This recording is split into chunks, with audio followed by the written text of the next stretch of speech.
Welcome to the All Things New Devotion Series. I'm Matt Parker, your host, and this is week 28. The Kingdom is at Hand. Day 2, When God Comes to Save. Isaiah 35:5. Then the eyes of the blind will be opened, and the ears of the deaf unstopped. So many times we think salvation is limited to just us not going to hell or some variant of that story. While that's true, it's just a hint of the cosmic impact of the salvation of God. Isaiah 35 opens with even the wilderness and dry land rejoicing for the coming of the Lord. The desert blooms, weak hands and knees are strengthened, and fearful hearts are encouraged to be strong and not fear. But why? How can all of this be? The answer is simple and clear. God Himself is coming to save His people. Wrapping our minds around this truth helps us understand the nature of the kingdom of God. His reign is neither cold rule or abstract control. It brings restoration to everything. We learn from Scripture that all of creation has been subjected to frustration because of the sin of man. But when He comes, even creation will respond. Bodies are healed, fearful are strengthened, exiles have returned, dry and barren places will spring forth in abundance. He's truly making all things new.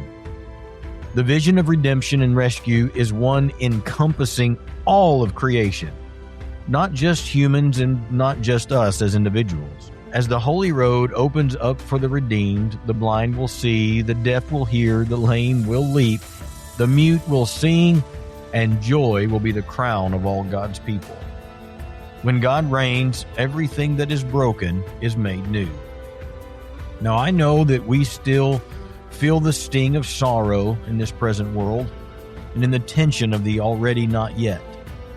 And we pray for sick friends and family and grieve deep losses. We still face injustice, weakness, and fear. But reading the words of Isaiah about the kind of king that God brings helps us to come alive with hope. He helps us shape our view of the world in light of this reign. Nothing, not the wilderness, not the weak hands and knees, and not the fear or the exiles are beyond His reach. As Jesus walked about healing the blind and raising the dead, restoring the lame and cleansing the unclean, He wasn't performing random acts of kindness.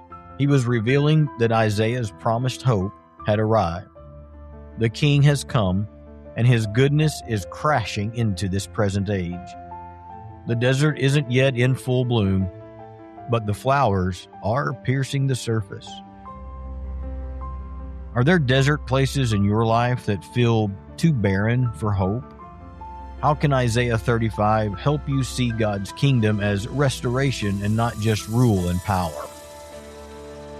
Father, often my hands and knees feel weak and shaky. Open my eyes to reality in light of your coming fulfillment of salvation. I'm grateful that your reign moves towards the broken and the barren, towards the hopeless and the weary. Help me to trust the King who brings restoration. Give me courage and wisdom to live in hope while I wait for the desert to be in full bloom. Amen.